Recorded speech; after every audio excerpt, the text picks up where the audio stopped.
Baik Bapak Ibu sekalian, ini adalah pertemuan kedua. Yang pertama saya lihat sebagian tidak hadir. Pertemuan yang lalu saya menunjukkan bagaimana pentingnya menjaga kesehatan pada masa masih kanak-kanak, karena kesehatan pada masa kanak-kanak itu akan membawa dampak pengaruh kepada mereka 10-20 tahun bahkan selanjutnya. Sangat-sangat penting. Sayang kalau saudara waktu itu tidak mendengarkannya ya. Hari ini tidak kalah pentingnya. Hari ini adalah satu topik yang membahas tentang fondasi kesehatan terbaik di dunia. Saya tadinya mau kasih judul itu yang terbaik di dunia, tapi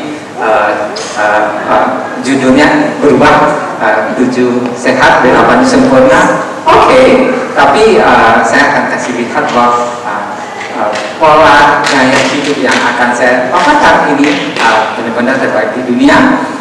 Dan ini sebenarnya bahannya satu setengah jam lah idealnya, tapi ini kita hanya punya waktu 30-40 menit ya, jadi saya harus terburu-buru. Dan bagi saudara yang mau bertanya nanti silahkan saja ya, atau mau langsung juga boleh, silahkan saja. Baik,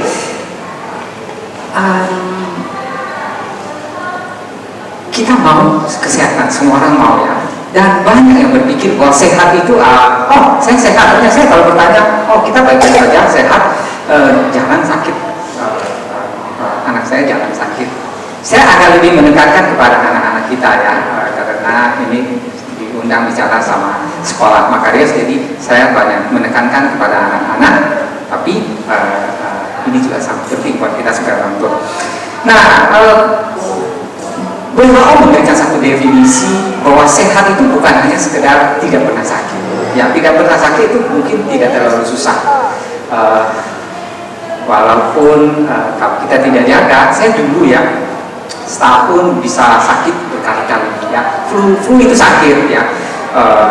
Dan saya pernah baca satu buku, katanya kalau kamu sehat, kamu nggak bakal flu setahun maksimum sekali, maksimum 2 kali. Mana ada sih cerita begitu, saya pikir buku kan suka ngibur, saya pikir ini ngibur aja. Tapi setelah dipraktekkan, beneran setahun belum tentu sekali flu begitu. Kalau saudara percaya, saya berani saksiin demikian adanya ya. Kalau sehat itu harusnya begitu. Nah, menurut WHO sehat itu adalah kondisi sehat dan kondisi fisik tidak sakit. Tapi yang lebih penting lagi adalah juga mentalnya dan kehidupan sosialnya yang baik seluruhnya.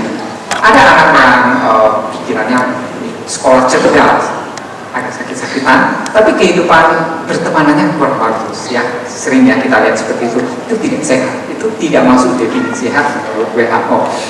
Dan yang kita mau pelajari adalah kesehatan yang menyeluruh, fisik, mental, spiritual, itu semua sehat. Itulah yang kita inginkan. Nah, kita tentu tahu mau dapat sesuatu nggak ada yang gratis ya, harus diusahakan. Mau kesehatan yang baik juga harus ada upaya untuk menjaga. Nah, apa manfaat menjaga kesehatan yang baik? Pertama tadi ya tentu saja supaya tidak gampang sakit ya. Dan saudara mau tahu, kalau orang yang sehat, dia cenderung otaknya lebih cerdas. Cerdas artinya, saudara mungkin suka membandingkan, dia sakit-sakitan, tapi dia lebih pintar tuh. Kita bukan mau membandingkan begitu ya. Artinya dia punya potensi yang lebih baik dari seharusnya. Artinya kalau dia menjaga kesehatan dengan baik, mungkin yang tadi ada dia sudah pintar, tapi sebenarnya dia bisa lebih pintar lagi kalau dia tidak ada kondisi sakit. Kita setuju ya. Jadi kesehatan itu kalau dijaga, maka dia bisa memberikan potensi yang maksimum, yang optimal dari apa yang seharusnya dia bisa capai. Mood juga lebih baik ya. Sehat itu memberikan mood yang baik, kita bisa bahagia. Buat apa ya kita sering lihat ya orang yang nggak sehat, nggak sakit, tapi hidupnya itu nggak senang terus, depresi, moodnya itu selalu merasa ada sesuatu yang merasa semua orang itu musuhnya, merasa stres terus dan sebagainya. itu sehat yang tidak berguna. Nah, kita menjaga kesehatan supaya kita memiliki mood yang baik, juga punya energi. Orang yang sehat adalah orang yang kalau udah kerja sampai sore jam 5, jam 6 pulang ke rumah masih punya energi untuk main dengan anak-anak. Nah, kayak orang kalau udah habis kerja pulang, aduh pagi cuma capek, udah jangan ganggu, mau istirahat. Itu tidak sehat. Walaupun tidak sakit, tapi itu tidak sehat. Sehat dia harus punya energi lagi untuk dihabiskan bersama dengan keluarga. Lalu tentu kalau sehat akan manfaatnya lebih produktif, dia tentu akan sampai dewasanya sehat, umur yang panjang menjadi tambahan. Nah, kita mau sehat. Saya rasa yang datang ke sini semuanya kepengen sehat. Tapi tahukah saudara gimana caranya untuk menjaga kesehatan? Ada yang tahu? Apa yang paling penting supaya sehat? Apa aja? Jaga makanan, sangat gampang ngomongnya jaga makanan. Makanan yang mana yang bikin sehat? Itu pertanyaan yang agak sulit ya. Kita tahu, tapi di luar sana ada begitu banyak. Ada yang mengatakan ini sehat, ada yang mengatakan itu sehat. Susu saja kita beri contoh. Ada yang bilang susu sehat, ada yang bilang susu tidak sehat. Mana yang harus kita percaya? Ini ada sesuatu yang harus kita pelajari. Jadi tadi baru satu komponen dengan makanan. Ada komponen lain lagi, apakah yang bisa membuat kita sehat? Tidur. Betul, salah satu. Ada lagi yang lain? Hah? Senang? Olahraga? Apa lagi? Matahari. Tadi sudah nyampe di depan. Memang akhirnya banyak komponen. Dan yang ingin saya sampaikan hari ini ada komponen yang terpenting, ya. Ada yang tidak penting, ya. Ada yang pengaruhnya sedikit kita tidak bicarakan, tapi kita akan membicarakan hanya fondasi yang terpenting untuk kesehatan optimal, ya. Nah, mari kita akan lihat. Nah, ini ada satu apa namanya? Ini mungkin udah agak lama, hampir 10 tahun yang lalu muncul di majalah National Geographic, kalau saudara pernah tahu. Di majalah ini seorang wartawan peneliti menulis bahwa the secret of long life and healthy, rahasia untuk umur panjang dan sehat. Itu sangat penting. Umur panjang semua orang mau, tapi kalau umur panjang tidak sehat buat apa? Ya, ada ayat dari teman saya, umurnya lumayan sekarang 80-an, tapi lebih dari 10 tahun terakhir hidupnya itu pakai oksigen, susah untuk duduk. Kita tidak mau mencapai umur panjang seperti itu. Kita mau umur panjang dan sehat. Nah, umur panjang yang kita kejar adalah yang mungkin mirip-mirip seperti ini. Saudara tahu ibu ini yang di majalah National Geographic ini, dia salah satu yang ditampilkan. Ada yang bisa nebak umur dia berapa? Hah? Di atas 100. Masih nyetir, masih dapat SIM. Mau apa aja masih bisa. Ini yang kita kejar, ya. Masih bisa menikmati, ini juga di atas 100, masih bisa menikmati hobinya. Nah, ini umur panjang yang kita mau. Kalau umur panjang kiranya mendingan nggak mau. Tapi saya dengan istri suka bertengkar, bukan bertengkar ya, suka argue juga. Saya emang nggak perlu umur panjang. Saya bilang bukan kita yang menentukan. Bagaimana kalau Tuhan memberikan kita umur panjang tapi tidak sehat? Kita nggak ada pilihan, mau kita harus jaga supaya kita bisa baik. Nah, di majalah itu dikatakan begini, dia meneliti ke seluruh dunia dan ada beberapa tempat yang memiliki orang yang tua dengan yang seperti tadi, ya, tua dan sehat, umurnya di atas 100 tahun dan sehat. Ada beberapa tempat di dunia ini, ada di Okinawa di Jepang, ada di Sardinia di Italia, dan ini yang nggak begitu populer. Tiga yang sangat utama, Okinawa, Sardinia, dan Loma Linda di California, Amerika. Dan dari ketiga tempat yang menonjol ini, yang dua sangat mendukung. Okinawa di Jepang itu tempat hidupnya itu sangat dekat dengan alam, sangat mendukung untuk hidup sehat. Yang di Sardinia di Italia demikian juga, kondisi pegunungan sangat mendukung untuk mereka hidup sehat. Tapi yang menjadi pertanyaan, Kenapa di Loma Linda di California kota besar kok bisa umur panjang dan sehat? Ini yang menjadi pertanyaan. Dan baru tahun lalu dibuka diterbitkan buku berikutnya dari penulis yang sama. Dia mengatakan hidup hingga 100 tahun di Loma Linda, di mana kesehatan diet yang sehat itu datang dari Alkitab. Yang akan saya sampaikan itu juga dari Alkitab, ya. Alkitab dan ilmu pengetahuan research terbaru kita padukan. Pokoknya yang melanggar dari prinsip Alkitab artinya itu tidak benar, kita nggak ambil. Dan ini sangat harmonis, sangat luar biasa sekali.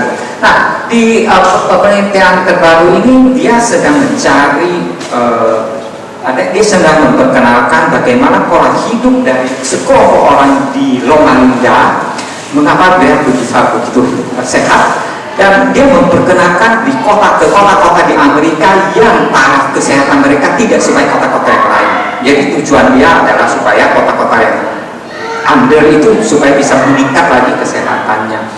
Dan dia juga dapati bahwa orang-orang yang tadi di Okinawa, di Sardinia, akhir-akhir ini generasi barunya ternyata tidak sesehat dan setua orang tua mereka. Kenapa? Karena mereka gaya hidupnya sudah sama seperti kota modern lain, banyak makan fast food dan lebih banyak tidak aktif dan sebagainya, sehingga mereka boleh out dari tempat yang sehat-sehat itu.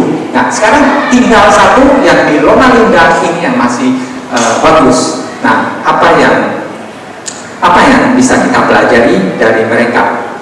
Nah, yang di Loma Linda ini adalah satu kota khusus di mana mayoritas penduduknya adalah orang Advent. Advent itu adalah orang Kristen, dan saya mau katakan bahwa saya juga termasuk salah satu orang Advent itu. Dan saya punya rahasia dapur mereka, itu yang akan saya sampaikan kepada saudara, ya. Saya adalah anak Advent, saya sangat tahu prinsip kesehatan yang mereka sehingga mereka bisa sehat dan panjang umur. Seperti apa? Inilah yang akan kita pelajari saat ini. Ada 7 prinsip dasar yang disingkat menjadi namanya New Star. Ini adalah 1, 2, 3, 4, 5, 6, 7, dan 1 ini yang membuat sempurna, trust. Jadi ini sebenarnya ada akronim, ini Loma Linda. Akronim dari nutrisi, exercise itu olahraga, W itu water air, S itu sunlight atau sinar matahari, T itu temperance atau bertahan seperti apa kita bahas, E itu udara, dan rest itu istirahat. 7 komponen ini kalau saudara ikuti, maka saudara akan bisa memiliki kesehatan yang optimal. Dan ini adalah dasar dari segalanya, adalah percaya kepada Tuhan.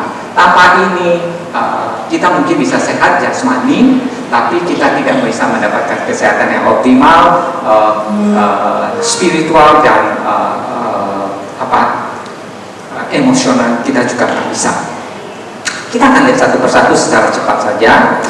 Komponen pertama dari yang tadi adalah nutrisi, ya. Nutrisi, saudara kalau makan ya, biasa memilih makanan, pergi makan, katakan ke food court, apa yang dipilih? Biasa memilih makanan, apa yang dipilih? Hah? Apa yang enak ya? Atau dilihat, wah ini kandungan nutrisinya bagus nih, saya pilih yang ini aja, tapi kurang enak. Enggak begitu ya. Atau anak-anaknya, nih saya mau pilih yang ini saya tahu ini kurang sehat, saya nggak mau, enggak kali ya. Memilih makanan, yang pertama nutrisi kita harus lihat. Yang penting ada 4 faktor yang saudara harus ingat baik-baik. Pertama, makanan itu harus memiliki gizi yang seimbang. Kita sangat mudah sekali memilih makanan enak sehingga gizinya tidak seimbang, entah ketinggian lemaknya, entah ketinggian karbohidratnya, entah kekurangan vitamin dan lain sebagainya, sangat mudah. Dan makan gizi yang seimbang itu harus mencakup ada karbohidratnya, ada proteinnya, ada vitamin, mineral, fitokimia, dan sebagainya, ya. Artinya gizi seimbang. Lalu kita makanan yang baik adalah makanan yang mendekati utuh dan sealami mungkin. Ya, semakin utuh, semakin mendekati alami itu semakin baik.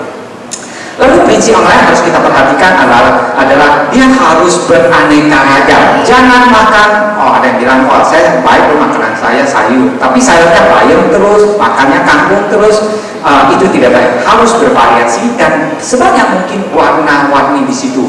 Ada warna merah, ada warna kuning, ada warna hijau, ada warna putih, dan semua warna sekomplit, makin komplit makin bagus. Lalu satu hal lagi yang mungkin saudara belum begitu tahu adalah makanan itu semakin vegan semakin baik. Semakin kita menjauhi dari daging, maka akan semakin menghindari dari problem. Mungkin saudara nanti akan memperdebatkan kata dokter nggak boleh begitu. Nanti kita bicarakan ya. Saya makin lama makin meyakini karena saya membaca berbagai penelitian yang menunjukkan bahwa semakin kita menghindari daging itu akan semakin baik. Nah, tadi komponen nutrisi dari makanan itu saya singkat aja. Ada salah satu komponen yang penting adalah karbohidrat. Ya, karbohidrat itu sangat penting, apalagi untuk anak-anak ya. Otak kita hanya bisa berfungsi kalau ada karbohidrat. Kalau tubuh kita untuk menjadi energi, kita masih bisa, kalau kita nggak makan karbohidrat, kita masih bisa menggunakan lemak yang ada, kita masih bisa menggunakan protein yang kita makan untuk diubah menjadi energi. Tapi otak kita tanpa karbohidrat hang, ya. Jadi kalau anak saudara mau sekolahnya pintar, dia harus pagi-pagi cukup karbohidrat supaya dia punya energi, komputernya bisa bekerja dengan baik. Itu salah satu sebab anak yang makan pagi dia cenderung akan lebih cerdas dibandingkan anak yang tidak suka makan pagi. Dan makan paginya harus ada kandungan karbohidrat. Tapi karbohidrat yang mana ya? Nah, ada dua, saudara mungkin sering dengar yang namanya karbohidrat kompleks dan karbohidrat sederhana. Tapi sebetulnya ada kesalahan penyebutan ya. Orang mengatakan karbohidrat kompleks itu baik, karbohidrat sederhana itu tidak baik, harus dihindari. Sebenarnya bukan begitu. Karbohidrat kompleks itu ada yang baik, ada yang tidak baik. Karbohidrat sederhana ada yang baik dan tidak baik. Yang kita pilih adalah karbohidrat yang baik. Entah dia kompleks, entah dia sederhana, dua-duanya silakan. Contohnya karbohidrat kompleks yang baik adalah nah ini dua aja. Ini dua-duanya karbohidrat. Ini karbohidrat kompleks yang baik, dia masih utuh, ya, dia masih punya serat dan lain sebagainya, belum diproses berlebihan. Sementara ini karbohidrat dari roti putih kompleks juga, tapi menjadi tidak baik karena dia punya serat kebanyakan sudah dibuang, dia punya vitamin dan sebagainya sudah dibuang. Nah, sumber karbohidrat yang baik itu adalah dari biji-bijian utuh, seperti beras merah dan sebagainya. Ini ada karbohidrat yang baik. Umbi-umbian seperti ubi dan lain sebagainya. Polong-polongan, ini polong-polongan ya, kacang merah dan sebagainya. Bahasa Indonesia paling bingung. Namanya polong-polongan, tapi sebutnya kacang merah, kacang hitam. Nah, ini ada polong-polongan atau kedelai itu juga polong-polongan. Dan kacang-kacangan ini semua ada karbohidrat kompleks. Kalau dalam keadaan tubuh itu adalah sangat baik. Nah, lalu karbohidrat sederhana yang baik itu apa? Buah-buahan umumnya adalah karbohidrat sederhana, fruktosa misalnya. Tapi kalau dalam bentuk buah yang utuh, maka dia ada karbohidrat sederhana yang baik. Itulah yang kita makan. Tapi kalau dia sudah berubah menjadi jus, apalagi yang kotak, ini namanya bukan jus buah, tapi adalah air sirup sebetulnya ya.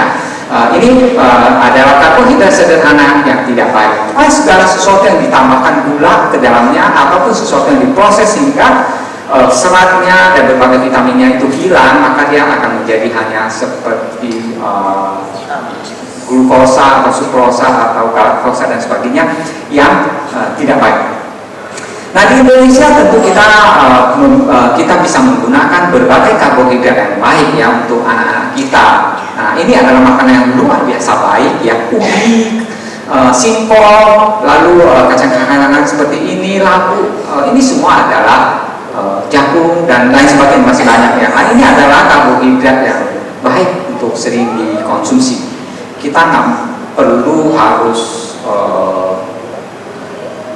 roti ya seperti orang bule, nggak perlu. Atau tadi nasi beras merah dan pecah kulit itu adalah karbohidrat yang baik juga. Nah, dari komponen karbohidrat itu ada satu hal yang saya ingin saudara ingat baik-baik, namanya serat. Serat itu sebenarnya tidak berguna buat lewat kita. Kita makan, nggak bisa dicerna, dia hanya numpang lewat, akan keluar lagi. Tapi luar biasa pentingnya. Kenapa? Ada yang tahu kira-kira mengapa penting serat ini? Tidak berkalori buat kita karena kita bisa cerna. Tapi mengapa sesuatu yang tidak berguna tapi demikian pentingnya? Ada yang tahu? Satu aja. Mencegah sembelit? Ya, salah satunya, oke, menurunkan kolesterol ya. Tapi yang lebih penting lagi,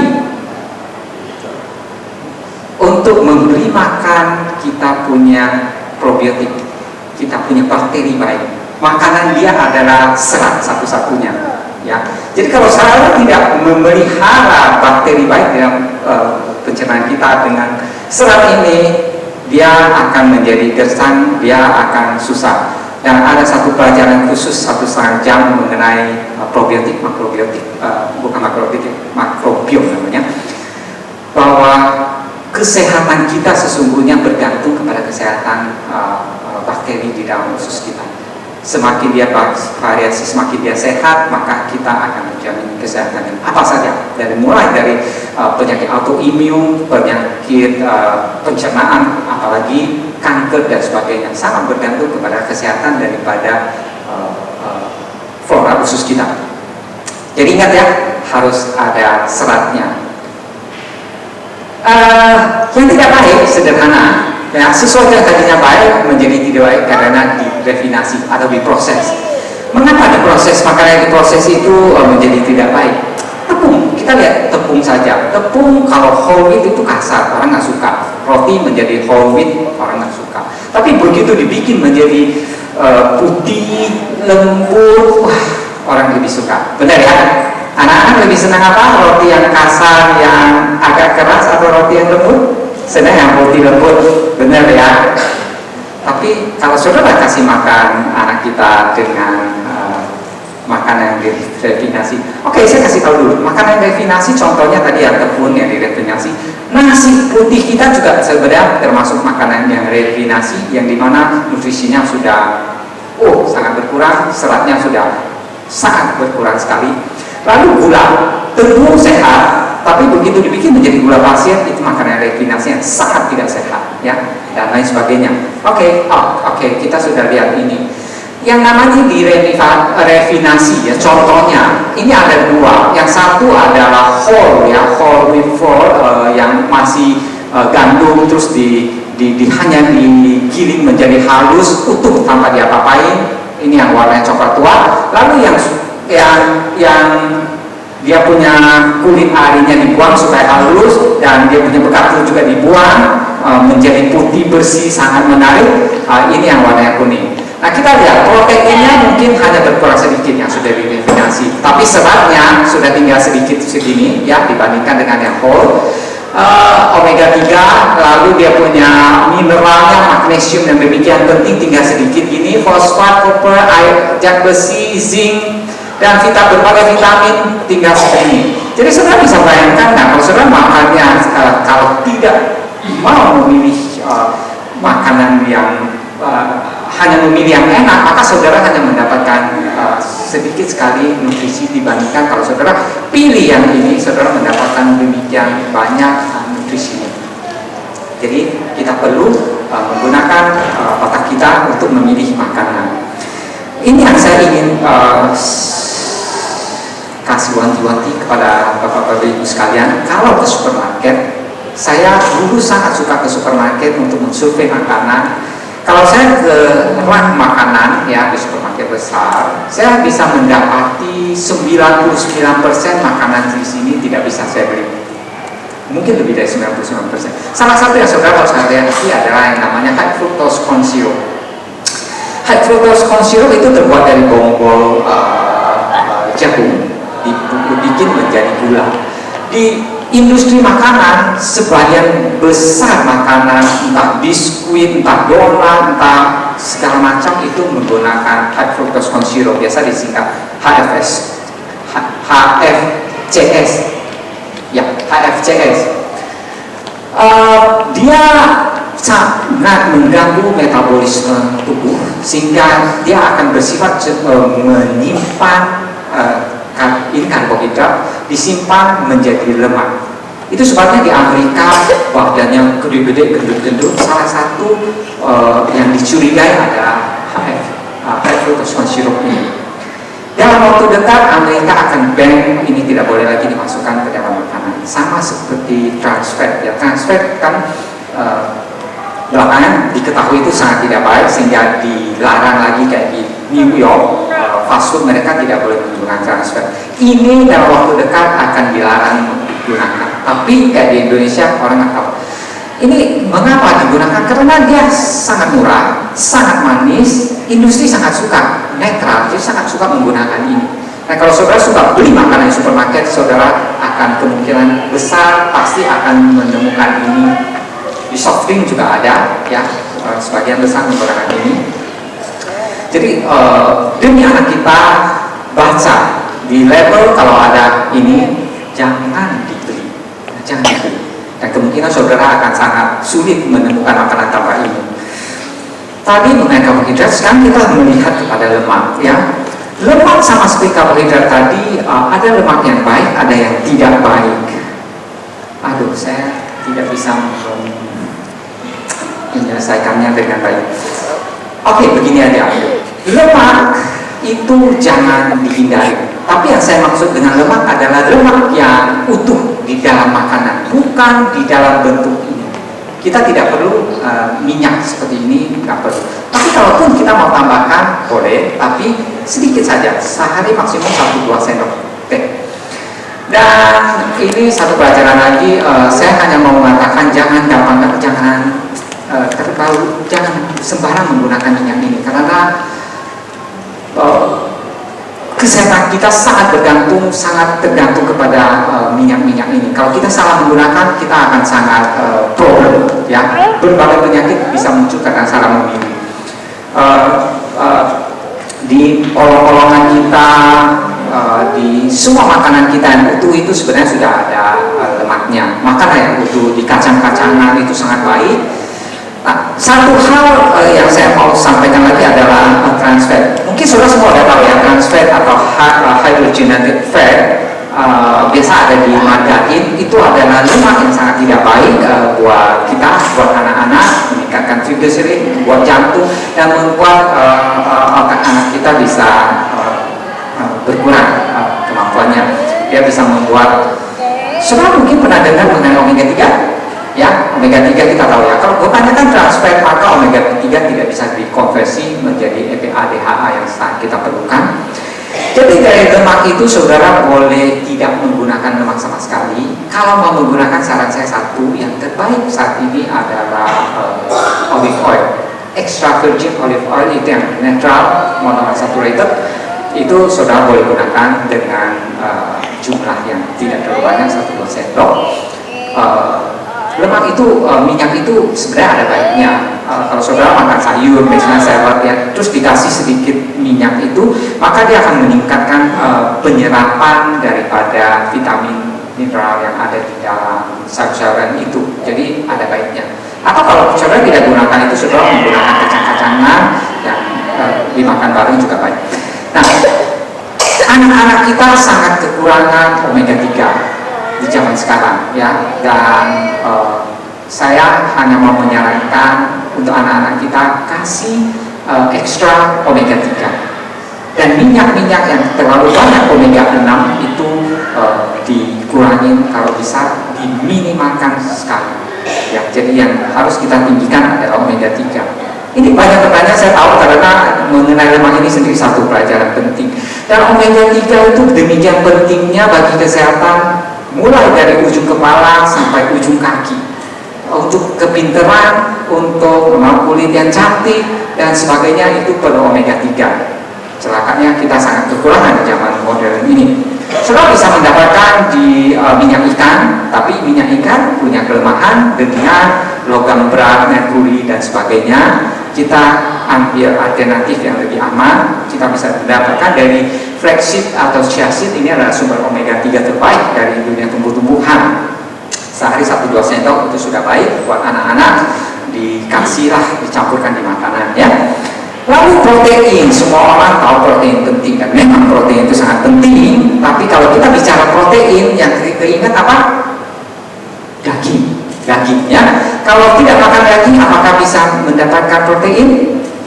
Semua orang bertanya kepada saya, saya vegan, saya masih makan telur, tapi yang susu tidak, daging sama sekali tidak, kaldunya juga tidak. Orang selalu bertanya, kamu dapat protein dari mana? Apakah kita bisa mendapatkan cukup protein tanpa daging? Sangat bisa. Ini semua adalah makanan yang sangat tinggi protein. Polongan, kacang-kacangan, chia seed, ini semua adalah makanan yang tinggi protein. Dan kita tahu tahu, tempe, ya, kacang kedelai itu proteinnya setara dengan daging, asam aminonya lengkap. Kita katakan itu sebagai protein yang sempurna, istilahnya itu. Makan susu proteinnya tinggi, tapi susu, satu pelajaran lagi adalah minuman yang sangat problem buat anak-anak kita. Ya, saya mengatakan kalau bisa jangan pernah memberikan susu sapi kepada anak kita. Buat wanita, susu sapi adalah pencetus kanker payudara nomor 1, juga harus dihindari. Jadi sumber protein kita dapatkan saja dari polongan ini, maka udah pasti cukup. Dan digabung ya dengan nasi ya, polongan dengan biji-bijian seperti nasi itu akan membuat menjadi protein yang komplit. Dan ini yang sangat penting, ini tidak digolongkan sebagai nutrisi, ini adalah fitokimia yang sangat penting ada di tumbuh-tumbuhan untuk menjaga kesehatan kita. Bukan nutrisi, tapi luar biasa pentingnya. Ini bisa kita kenalin dari kulitnya biasanya ya. Warna merah artinya dia punya fitokimia apa yang menonjol. Ada merah, ada ungu, ada hijau, ada putih, ada kuning. Ini semua luar biasa pentingnya. Jadi prinsipnya apa? Prinsipnya adalah makan sevariasi mungkin. Ya, semakin banyak variasi yang kita makan akan semakin menjamin kita terhadap kanker dan berbagai penyakit lain, juga penurunan kinerja otak. Ya, ini kita sangat perlu. Jadi bagaimana kita tahu makan yang cukup seperti apa? Mungkin gambaran kasarnya begini aja lah. Kalau saudara banyak bergerak, maka porsi kita adalah kurang lebih 5 porsi untuk karbohidrat ya, dari biji-bijian, mau nasi, mau apa terserah, dari karbohidrat 5 porsi. Kalau kurang, aktivitasnya kurang, maka ini juga dikurangi. Dan yang sangat penting lagi adalah sayur-sayuran harus lebih banyak dari buah-buahan. Kalau bisa upayakan 4 porsi, kalau anak-anak barangkali 3 porsi, ini 2 porsi atau 3 porsi. Orang dewasa ini minimal lah, bisa lebih banyak lebih bagus. Polongan untuk proteinnya mungkin sekitar 2 porsi sudah boleh ya. Ya, pertanyaan. Oh ya, saya udah tahu mau bertanya itu. Nah ini porsinya. 1 porsi untuk sayur-sayuran kurang lebih seperti ini. Untuk kacang-kacangan seperti ini. Ini daging kan kita nggak mau ya. Tahu ya kurang lebih segini juga. 1 apel ini 1 porsi. Kurang lebih jelas kan? Ya. Apel sedang itu 1 porsi. Jadi kalau tadi 2-3 porsi ya, 1 pisang sedang juga 1 porsi. Jadi 1 pisang, 1 ini atau 1 yang lainnya, maka itu sudah cukup sebetulnya. Kalau bisa lebih banyak lebih bagus. Tadi baru sekilas sekali kulitnya mengenai nutrisi. Nah, faktor penting kedua adalah olahraga. Tanpa olahraga semuanya sia-sia. Ya, olahraga buat anak-anak tentu saya berharap sekolah ini memberikan olahraga yang baik. Olahraga anak-anak nggak sama seperti orang dewasa harus ke gym, nggak perlu. Mereka yang penting banyak bergerak di luar. Mainnya udah jarang ada ya. Pokoknya mereka banyak gerak-gerak itu sudah baik untuk anak-anak. Jangan sampai anak kita olahraganya ada di gadget, di handphone atau di komputer. Jangan sampai itu yang terjadi. Semakin banyak lebih dari 2 jam anak-anak ada di depan layar apa, handphone atau apapun, akan meningkatkan risiko kegemukan, meningkatkan risiko penyakit yang macam-macam. Ya. Banyak sekali manfaat olahraga, meningkatkan imun sistem, meningkatkan kecerdasan juga karena darahnya mengalirnya lancar ke otak dan sebagainya ya.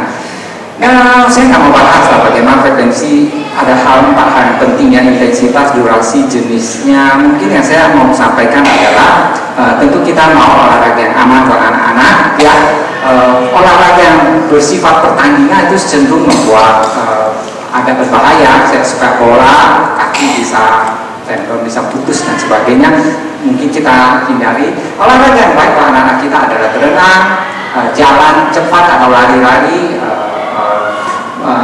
Olahraga yang cukup lengkap adalah skipping tali, itu olahraga yang cepat lengkap. Lalu berkebun itu juga baik, membersihkan rumah dan lain sebagainya, itu semua adalah olahraga yang baik. Naik turun tangga itu juga sangat bagus ya, kasih anak-anak tugas naik turun tangga. Berikutnya adalah air. Air itu sangat penting. Mengapa? Karena kita ini adalah makhluk air ya, lebih dari 60-70% tubuh kita dari air. Jadi sangat logik kita memerlukan air. Di mana-mana tubuh kita ada air. Saya kasih sekilas saja pentingnya air ya. Air itu akan membuat darah kita lebih cukup dan dia bisa mengalirkan oksigen nutrisi ke seluruh tubuh. Termasuk kalau anak-anak yang cukup minum, maka dia punya otak lebih encer karena darahnya sampai ke otak kan buat mikir. Kalau dia kurang minum, dia cenderung akan lebih ngantuk, lebih lemes, daya pikirnya akan menurun. Lalu cukup minum akan menyebabkan virus lebih tidak menempel di sel-sel tubuh sehingga kita lebih tidak gampang sakit. Lalu tadi saya mengatakan serat itu sangat penting buat bakteri yang di dalam usus. Kalau kita makan cukup serat, kita kurang air juga sia-sia. Jadi air itu sangat penting ya. Usahakan anak-anak banyak minum ya. Dan minum apa yang baik? Bukan minuman yang berwarna-warni. Minuman satu-satunya yang benar hanya air putih. Yang lain tidak. Malahan kalau kita banyak minum yang berwarna-warni, apalagi teh atau kopi, kita malah memerlukan lebih banyak air lagi untuk membersihkan. Jadi jangan minum yang lain selain daripada air putih. Jangan kasihan kepada anak. Kalau kamu saudara makin kasihan kepada anak, maka harus makin memberikan dia hanya air bening saja. Berikutnya adalah sinar matahari. Ini saya berjanji akan saya berikan satu pelajaran khusus ya. Sinar matahari luar biasa pentingnya. Dia bisa meningkatkan sistem imunitas, mencegah kanker, bisa menurunkan risiko diabetes. Lalu untuk tulang kita tahu sinar matahari itu penting dengan vitamin D-nya. Tapi saudara mungkin bertanya, saya hidup di Indonesia yang mataharinya begitu banyak, apakah kita bisa kekurangan sinar matahari? Bapak boleh saya tanya, pernah khawatir nggak kalau kekurangan jemur sinar matahari? Tidak, nggak kepikir ya, nggak bakal, itu bukan urusan lah, intinya itu bukan sesuatu yang perlu kita pikirkan.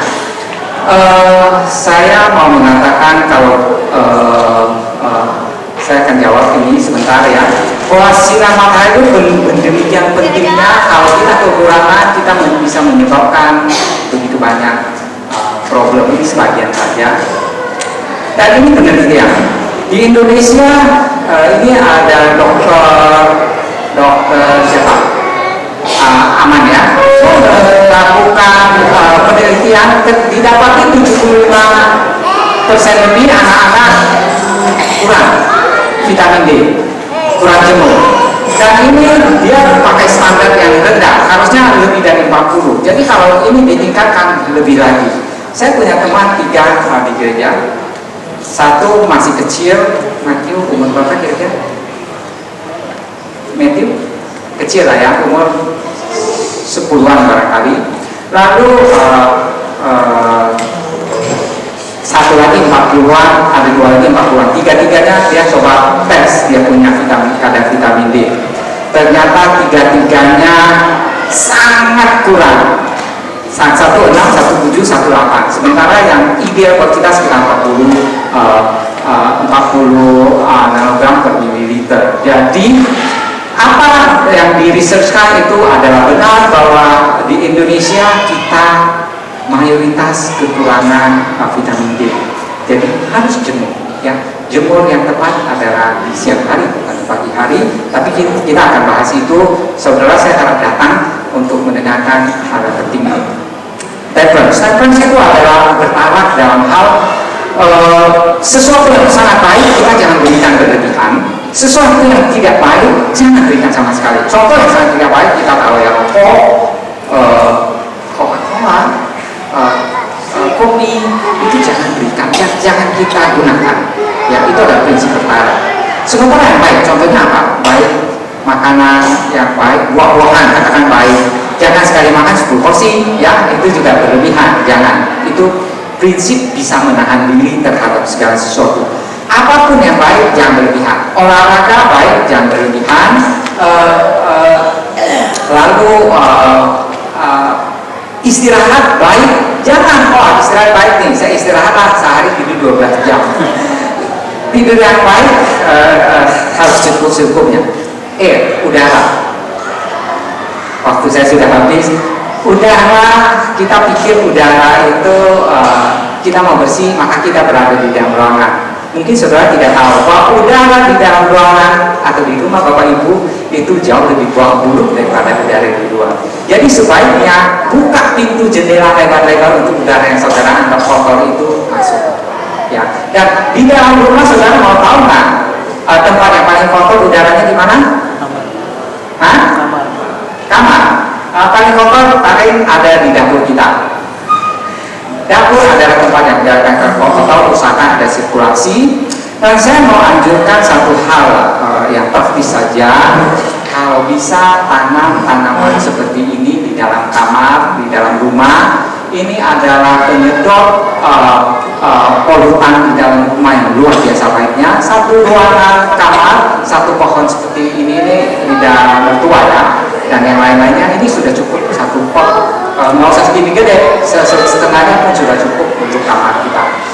Nah ini luar biasa baiknya untuk membersihkan udara. Saya nggak sempat mengatakan bagaimana pengaruh udara itu terhadap kesehatannya.